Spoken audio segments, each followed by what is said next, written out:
एक डायरेक्ट उमेदवार त्यांचा जसा एक गद्दार दिलाय आणि दुसरा असं दाखवतात की हा तिसरा उमेदवार हा भाजप विरोधात आहे, पण तो छुपा भाजपचाच समर्थक असतो.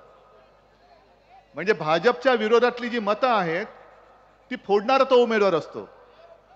आणि मग चित्र रंगवलं जातं की या मतदारसंघात तिरंगी लढाई, इकडे तिरंगी वगैरे नाही, इकडे लढाई आहे ती तिरंग्यासाठी लढाई आहे, तिरंग्यासाठी लढाई आहे. आणि त्या तिरंग्याच्या मदतीला आपला छत्रपतींचा भगवा झेंडा मजबूतीने दिल्लीला जाणार आहे. मला शिर्डी मतदारसंघ हा काही नवा नाहीये. इकडे बरेचसे शेतकरी आलेले दिसत आहेत, आलेत ना. आणि मला आठवतंय, मला वाटतं गेल्याच दिवाळीच्या सुमारास मी शिर्डीमध्ये आलो होतो. दुष्काळ होता, पिकं सुकून गेली होती. नेमका मी आलो त्या दिवशी पाऊस लागला होता. आठवतंय मला ते. संपूर्ण पीक करपून गेलं होतं आणि आपण मात्र भिजत दुष्काळाची पाहणी करत होतो. आणि तो चटका लावणारा प्रश्न शेतकऱ्यांनी मला विचारला, तो आजही माझ्या मनावरती कोरलाय की अन्नदाता, देशाचा अन्नदाता हा मला विचारत होता की उद्धवजी आता सांगा आम्ही खावं काय. म्हणजे एवढी वाईट अवस्था या महाराष्ट्रातल्या शेतकऱ्याची झाली तरी सुद्धा कोणी तुमच्याकडे ढुंकून बघायला तयार नाही. बघितलं का नंतर दुष्काळाची किंवा नंतरच्या आपत्तीची काही नुकसान भरपाई मिळाली? आणि तेव्हा तुम्हीच सांगितलं होतं मला की साहेब ह्या निळवंडे धरणाचं पाणी जर वेळेत सोडलं असतं ना तर आमची पिकंही करपली नसती. आज सुद्धा आमची सोन्यासारखी पिकं, हे सोनं आज सुद्धा आमच्या हाताशी लागलं असतं. आणि मग मी चौकशी केली. निळवंडे धरण बांधून तयार झालं होतं, पण मोदीजींना उद्घाटनासाठी वेळ नव्हता म्हणून टेस्टिंगच्या नावाखाली माझ्या शेतकऱ्याचं पीक करपलं तरी चालेल, पण मोदींची तारीख मिळत नाही म्हणून पिकं करपवून टाकली होती. शेतकऱ्यांचं आयुष्य नासून टाकलं होतं. जे सांगतायत की आम्ही निळवंडे धरण केलं, मग मधल्या 2.5 वर्षामध्ये महाविकास आघाडीचं सरकार आणि मी मुख्यमंत्री असताना निळवंडे धरण, त्याचे कालवे, इतर पाण्याच्या योजना याच्यासाठी हजारो कोटी रुपये दिले. ते कुठे गेले? आणि मोदीजी येऊन गेले इथे नगरला, ते म्हणाले की 50 वर्ष हे धरण खोळंबलं होतं. 50 वर्ष मध्ये अटलजींचं सरकार येऊन गेलं, त्याच्यानंतर आपलं युतीचं होतं, मग तुमचं देवेंद्रचं होतं. मग 50 वर्ष लटकवलेलं काम तुम्ही गद्दारी करून सरकार पाडल्यानंतर वर्ष 6 महिन्यात झालं. हे पटते तुम्हाला? म्हणजे दुसऱ्याचं पोर कडेवर घ्यायचंच, पण त्याच्यावरती आपला शिक्का मारून टाकायचा. ही अशी यांची भाजपची वृत्ती आहे. आणि मी थोरात साहेबांना धन्यवाद देतोय, कारण त्यांनी उघडपणाने एका अपक्ष उमेदवाराबद्दल ते बोलले. हेच महत्वाचं काम आहे की आपल्या विरोधातली मतं नासवायची कशी हे भाजपला चांगलं कळतंय.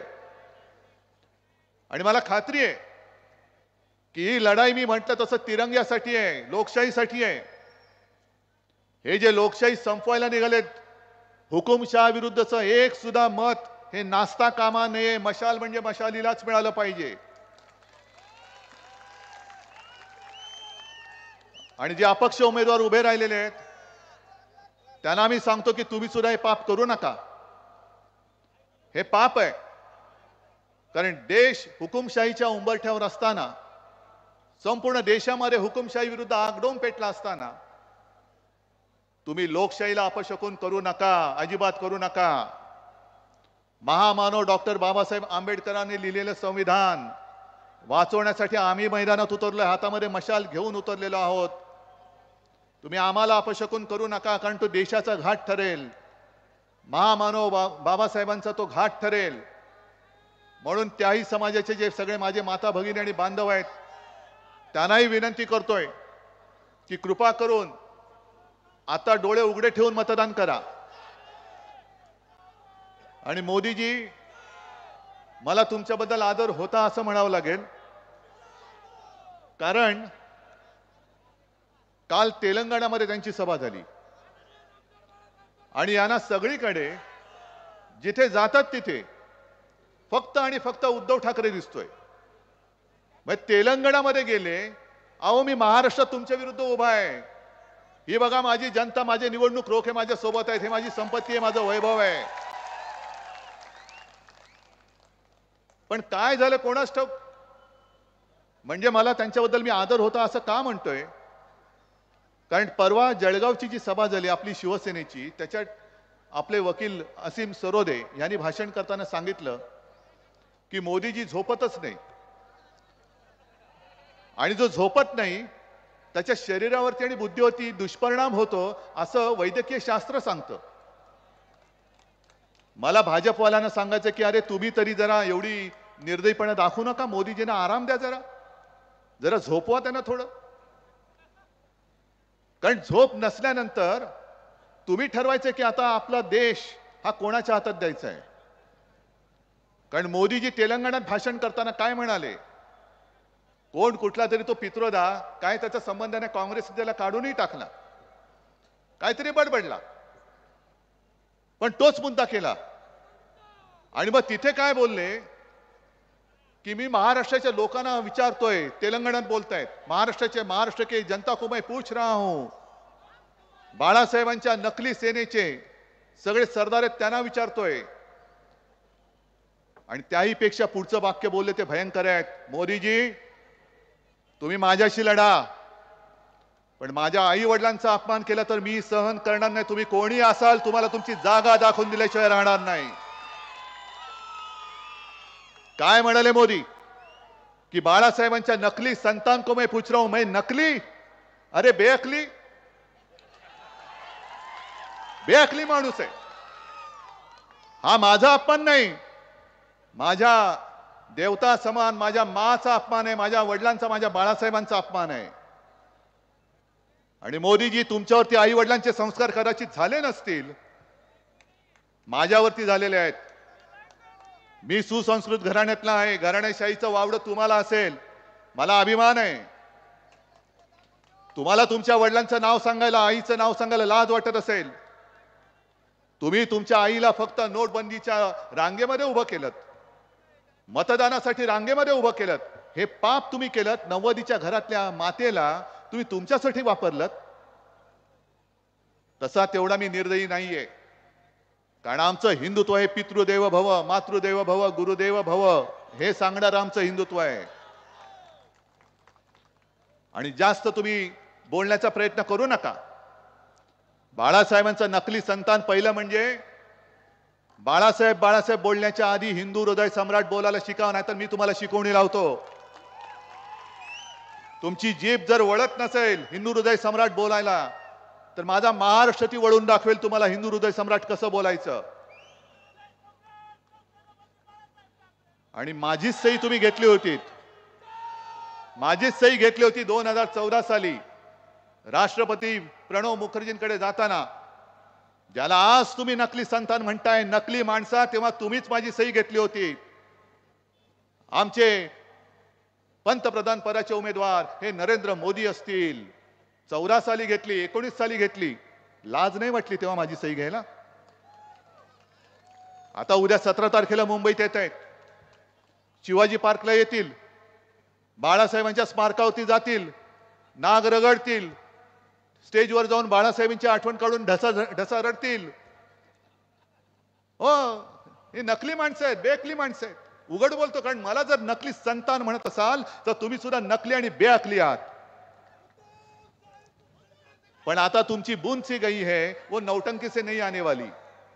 बूंद से गई, अब नौटंकी कितनी भी चाहे कितनी भी नौटंकी कर लो, लेकिन मोदी जी आप जो गई वो गई, दोबारा नहीं आने वाली. तुम्ही या माझ्या शिवसेनेला नकली म्हणता, तुम्ही बाळासाहेबांच्या सुपुत्राला नकली संतान म्हणताय. तुम्हाला मान्य आहे का रे? ज्या ठाकरे घराण्यानी अगदी माझ्या आजोबांपासून महाराष्ट्राची सेवा केली आणि आम्ही तुमची साथ सोडली, तुम्ही आम्हाला ढकललं. 2014 साली लोकसभेपर्यंत आम्ही तुमच्या सोबत होतो आणि 2014च्या ऑक्टोबर मधल्या विधानसभा निवडणुकीत एकनाथ खडसेंनी मला फोन करून सांगितलं होतं की उद्धवजी, आमचा वरिष्ठांचा निरोप आलाय की आता यापुढे आपली युती तुटली. मग तुम्ही आमचा वापर करून घेऊन फेकायला 2दा प्रयत्न केलात. 2014 साली केला, 2019 ला केला. अहो 19 साली लोकसभा जिंकलो, पण विधानसभेमध्ये कोल्हापूरचे एक भाजपाचे नगरसेवक आहेत, माजी नगरसेवक, त्यांनी एक गौप्यस्फोट केलाय आणि त्यांनी सांगितलं फार भयानक आहे. त्यांनी काय सांगितलं की यांचे जे चंद्रकांत पाटील, चंपा, म्हणजे तुम्हाला सगळं माहिती आहे, त्या चंद्रकांत पाटलांनी सांगितलं होतं की शिवसेनेचे उमेदवार पाडा. हे पाप आम्ही कधी केलं नव्हतं ना. मी आज जाहीर विचारतो, इकडे सगळे तुम्ही या शिर्डी मतदारसंघातले आलेला आहात, जे जे मतदारसंघ भारतीय जनता पक्षाला दिले होते त्याच्यात मी एकाला तरी निरोप दिला होता की भाजपचा उमेदवार पाडा? आम्ही निष्ठेने तुमचं काम केलं. आम्ही मोदींना तिकडे निष्ठेने पंतप्रधानपदी बसवलं. आम्ही निष्ठेने तुमच्या विधानसभेचं काम केलं. पण तुम्ही पाठीत वार करणारी अवलाद, प्रत्येक निवडणुकीमध्ये तुम्ही आमच्या पाठीत वार करायला लागलात. आणि आता तर तुमची इथपर्यंत मजल गेली की ज्या हिंदू हृदय सम्राटांनी मोदीजी तुम्हाला वाचवलं नसतं तर तेव्हाच अटलजींनी तुम्हाला केराच्या टोपलीत टाकलं असतं. त्या शिवसेना प्रमुखांच्या पुत्राला तुम्ही युती तोडली तरी आम्ही खपवून घेतलं, आणि आज तुम्ही मला खोटं पाडलं म्हणून मी तुमची युती तोडली तर मला नकली संतान म्हणतात. हा जो काही सगळा बोगसपणा आणि भाकडपणा चाललेला आहे हा मला खतम करून टाकायचा आहे. आमचे देवदैवत ही जागृत आहेत आणि मला या शिर्डीचा खासदार पाहिजे म्हणजे पाहिजे, कारण तिकडे जो लोकशाहीचं रक्षण करायचं आहे त्या लोकशाहीसाठी मला शिर्डीच्या साईबाबांचा आशीर्वाद पाहिजे. इथून माझा आपल्याला आमदार आणावाच लागेल, माझा म्हणजे आपला सगळ्यांचा. आणि मोदीजी तुम्ही उद्धव ठाकरे बद्दल बोलताय, मग तुमचंच भाषण हे माझ्याकडे आहे. मनमोहन सिंग पंतप्रधान होते आणि तेव्हा काय तावातावाने मोदी बोलत होते, प्रधानमंत्री आए थे लेकिन महंगाई का म नहीं बोला. मग तुमच्याकडे आले तेव्हा मोदीजी बोलले महंगाईतलं मग बोलले? तुम्ही गाईवरती बोलता, मग महागाईवरती का नाही बोलत? शेतकरी माझा आत्महत्या करतोय, त्या आत्महत्याबद्दल का नाही करत? माझा हा कांदा उत्पादक शेतकरी नाही, आता यांना असं सोडायचं नाही. आता निवडणुकीत यांना बरोबर असं झोपून टाकायचं की ह्यांनी कांदा मागितला पाहिजे, अरे कांदा लाव माझ्या नाकाला, ठेच आणि लाव कांदा माझ्या नाकाला. जवळपास 1100 कोटीचं नुकसान तुम्ही माझ्या महाराष्ट्रातल्या कांदा उत्पादक शेतकऱ्यांचं केलेलं आहे. मोदीजी कुठे फेडाले पाप? का तुम्ही माझ्या शेतकऱ्याच्या खात्यामध्ये निर्यात बंदी झाल्यामुळे त्याचा जो काही भाव पडला त्या भावाचे पैसे माझ्या शेतकऱ्याच्या खात्यात का नाही टाकले? मी टाकले होते ना, मी दिले होते. शेतकऱ्याचं 2 लाखापर्यंतचं पीक कर्ज आपल्या महाविकास आघाडीने माफ केलं होतं की नव्हतं एवढं मला हातवर करून सांगा. आणि त्याची केलं होतं ना, नुसतं बडबडत नाही मी करून दाखवतो.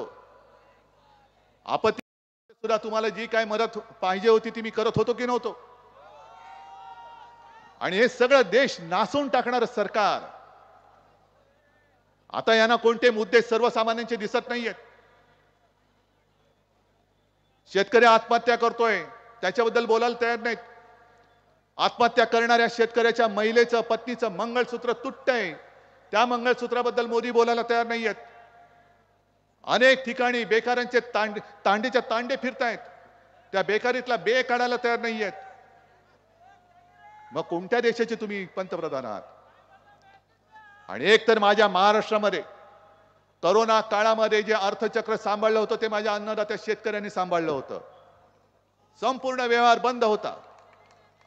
पण जर का हा शेतकरी ऑफिस मधल्यासारखा वर्क फ्रॉम होम नाही करू शकत, त्याला शेतात जावंच लागत होतं, आणि त्यांनी जर का मेहनत केली नसती तर महाराष्ट्र आज महाराष्ट्र दिसला नसता. महाराष्ट्र वाचवला तो माझ्या अन्नदात्या शेतकऱ्यांनी वाचवला. हे तुमचे उपकार आहेत. जे बंद पडलेलं अर्थचक्र होतं ते माझ्या कृषी विभागाने म्हणजे शेतकऱ्यांनी चालू ठेवलं होतं.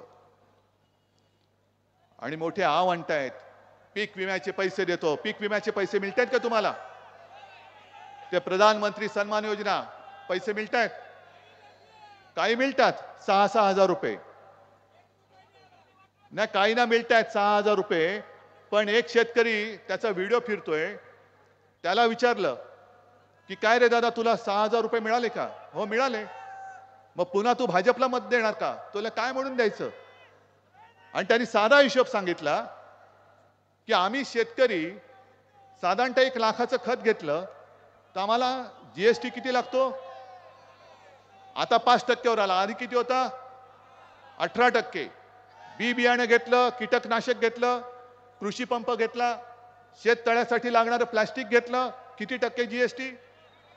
म्हणजे तुमचे 1 लाखावरती 18,000 असे प्रत्येकावरती काढा, किती घेतात त्याच्यावरती पैसे हे मोदीजींच्या केंद्र सरकारच्या खिशात जातात आणि तुम्हाला भीक म्हणून 6,000 हजार रुपये देतात. हे जरा थांबा ना रे, थांबा ना जरा. 6,000 हजार रुपये देतात. हे कोण आहेत लोक? कोण आहेत ती लोक? तुम्हाला 6,000 हजार रुपये भीक देतात. मग त्या शेतकऱ्यांनी सांगितलं की 18,000 रुपये आमच्याकडनं घेतल्यानंतर 6,000 रुपये परत दिले तर मोदींच्या केंद्र सरकारच्या खिशात किती राहतात? आमचे 12,000 त्यांच्या खिशात राहतात आणि तुम्ही आम्हाला 6,000 देता. आणि म्हणून मी ठरवलेलं आहे, केंद्रामध्ये आपलं इंडिया आघाडीचं सरकार येणार म्हणजे येणारच. 300 पेक्षा जास्त जागा मिळून आपलं इंडिया आघाडीचं सरकार येणार.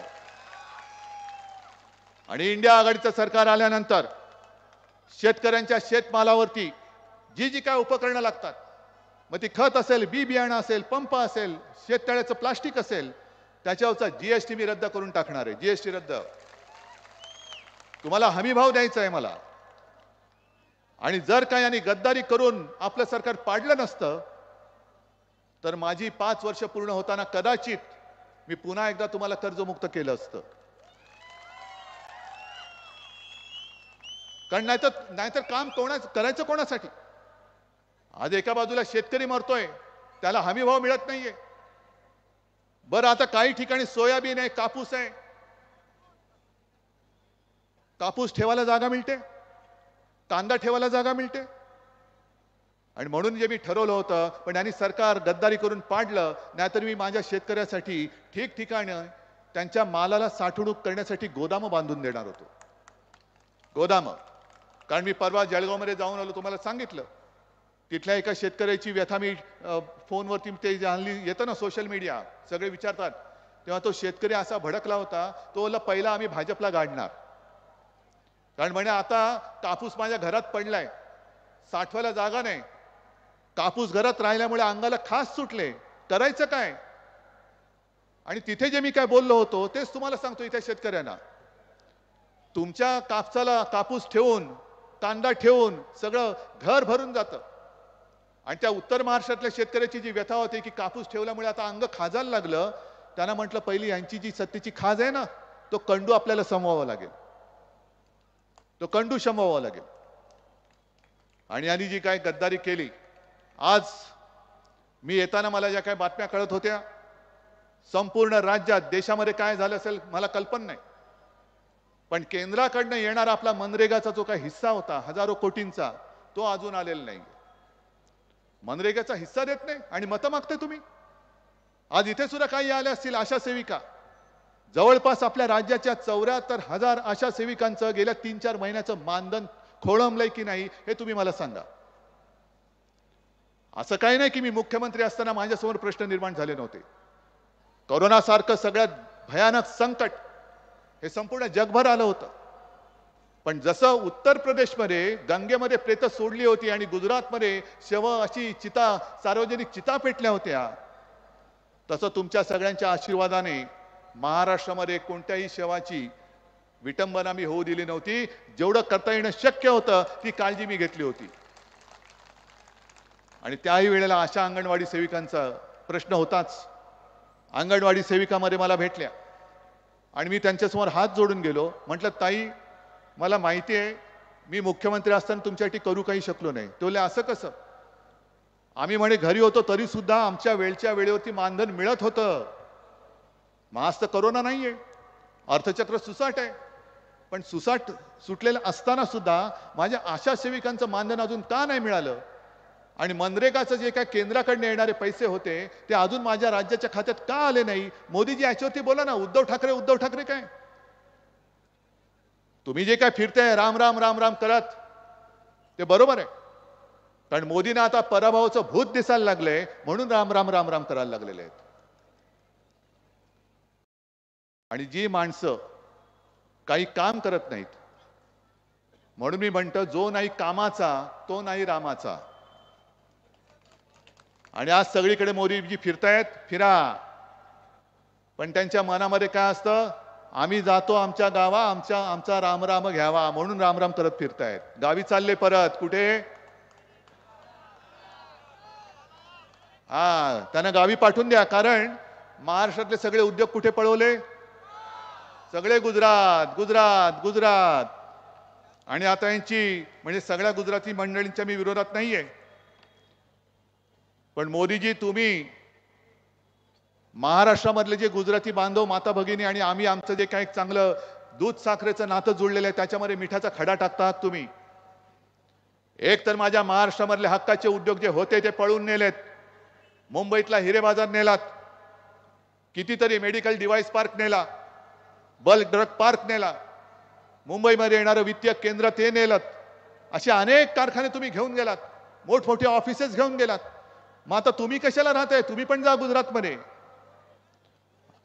आणि जी यांच्या पाठबळामुळे काही जी मुठभर मंडळी माजलेत. काल परवाकडे मुंबईच्या पेपरमध्ये एक जाहिरात आली होती, गुजरातची कंपनी, आणि त्यांनी त्याच्यात लिहिलं होतं की मराठी माणसाला इकडे प्रवेश नाही. चालेल, आपल्या घरामध्ये आपल्याला प्रवेश नाकारणारी माणसं आपल्यावरती राज्य करणारी चालतील?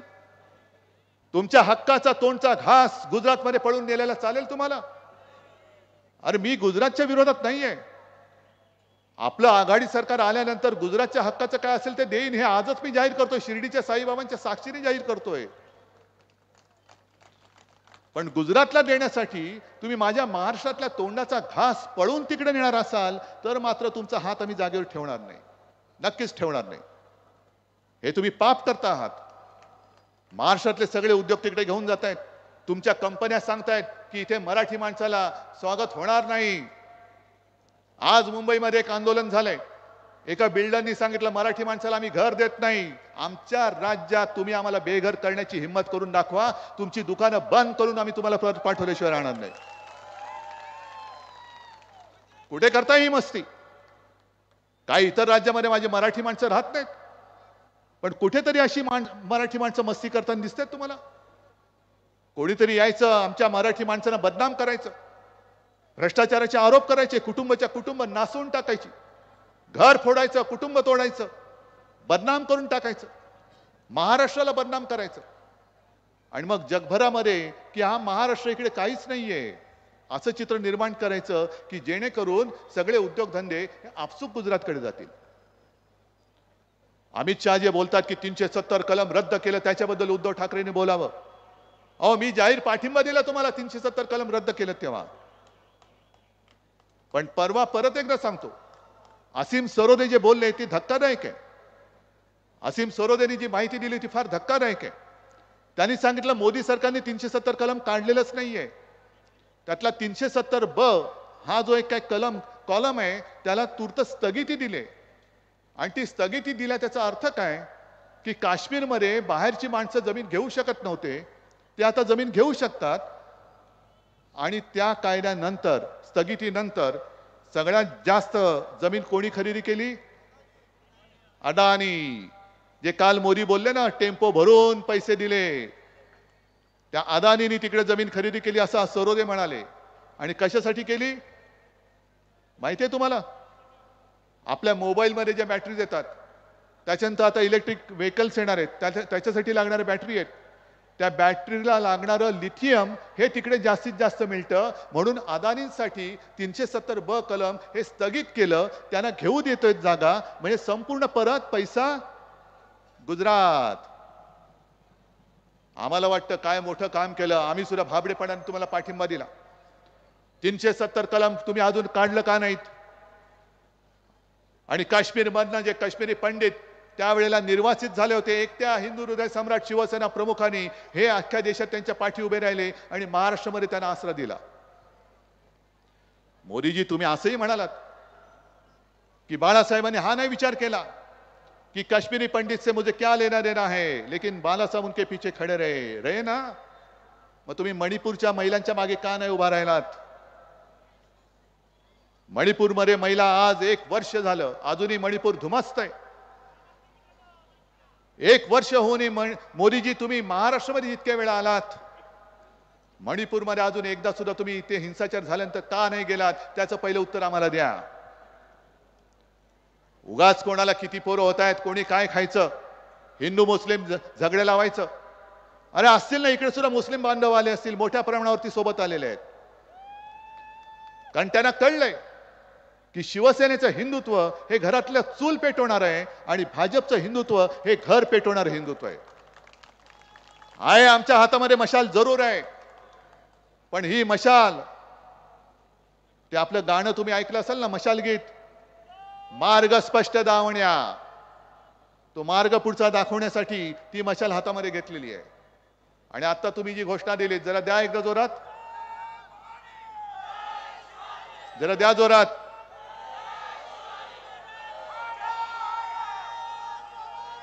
या गीतातल्या जेव्हा हे गीत निवडणूक आयोगाकडे पाठवलं, त्या निवडणूक आयोगाने त्या गीतांच्या शब्दांमधला जय भवानी या शब्दावरती एक आळं करून पाठवलं. आणखीन हिंदू हा तुझा धर्म, त्याच्यावरती एक आळं करून पाठवलं. मग मोदीजी, तुमच्या भाकड जनता पक्षाला मी विचारतोय, मी बाळासाहेबांचे विचार सोडले, माझ्या गाण्यातला हिंदू धर्म काढायला तुमचा नोकर का सांगतोय? माझ्या गाण्यातलं जो आम्ही काढणार नाही, तुम्हाला जर हिम्मत असेल तर माझ्या महाराष्ट्रातल्या या भवानी मातेच्या तेजाला बघा. जय भवानी शब्द तुम्ही काढायला लावता. तुम्ही सगळीकडे जय श्रीराम करता, आम्ही पण करतो. जय श्रीराम आम्ही पण उद्घोष करतो. राम मंदिरासाठी शिवसेनेचं योगदान हे जगाला सांगणे नाहीये. आणि त्यावेळेला मुंबईमध्ये जे सगळे गुजराती बांधव, मोदीजी तुम्ही कुठे होतात देव जाणे, कुठेतरी हिमालयात असाल कदाचित, पण तेव्हा तिथल्या गुजराती बांधवांना छातीचा कोट करून शिवसैनिक वाचवलं होतं. हे तुम्ही आमचं नातं तोडता आणि जय भवानी शब्द काढायला सांगता. आम्ही बोलतो बजरंगबली की जय, जय श्रीराम आम्हीही बोलतो. आणि म्हणून मी निवडणूक आयोगाला पत्र लिहिलं होतं, अजून उत्तर आलेलं नाही. जो प्रचार यांनी कर्नाटकात केला, जसा प्रचार मध्य प्रदेशमध्ये केला, शिवसेना प्रमुखांचं 6 वर्षासाठी मतदान देण्याचा त्यांचा तो अधिकार होता, तो त्यांनी रद्द करून टाकला होता. मग जो न्याय माझ्या वडिलांना लावला, शिवसेना प्रमुखांना लावला, तो मोदी आणि शहाना का नाही लावत? आणि जर का त्यातली अट काढली असाल तर मग माझ्या जय भवानी शब्दावरती आणि हिंदू धर्मावरती तुम्ही आक्षेप का घेताय? पण हे हुकुमशाही आणतायत आणि घटना बदलायला बघतायत, हे सत्य आहे.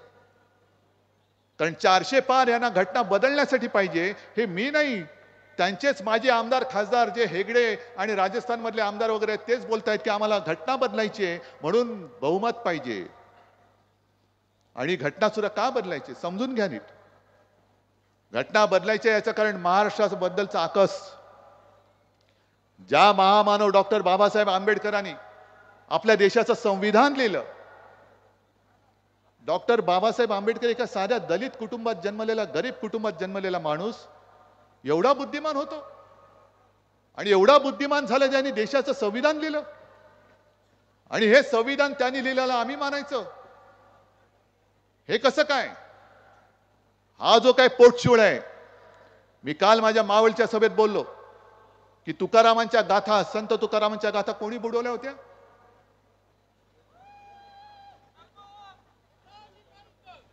माहितीये तुम्हाला ना, मी नाव कोणाचं घेत नाही, पण तुकारामांच्या गाथा बुडवणारे जे बुरसटलेले गोमूत्रधारी होते, तीच मानसिकता डॉक्टर बाबासाहेब आंबेडकरांनी लिहिलेलं संविधान बुडवायला निघालेले आहेत.